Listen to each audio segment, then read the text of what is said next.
Hi guys, this is Tech Science with Samuel. In my previous videos, I showed and explained how you can save seamlessly without stress using your smartphone.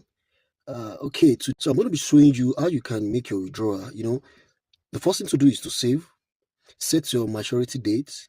Then after some months or some weeks that you uh, pick, you'll be notified to make your withdrawal. Okay, let's go to our Cowrywise application. Then and input your login details. So it take you to your savings and the particular portfolio that is mature. You see for this video is just 100 naira to save.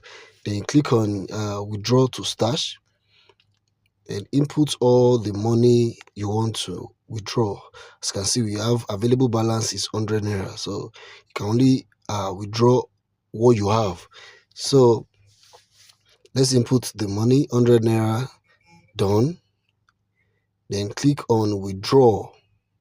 So it asks you to set maturity date. So you need to set another maturity date to proceed. So you can set 3 months, you can set 6 months, you can set 9 months. So okay, just pick one, then click on make withdrawal. So after you've done that, your money will automatically go straight into your stash account. So go to stash.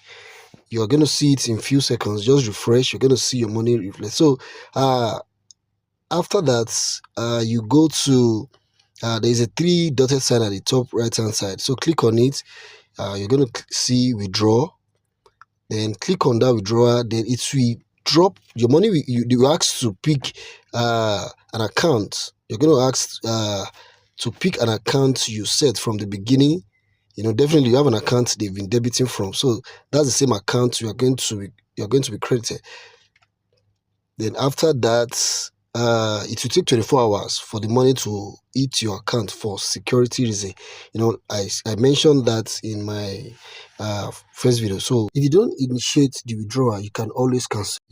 So if you find this video very useful, kindly like, share, comment, and don't forget to subscribe so that you can see more meaningful and more tech tips like this. Thank you.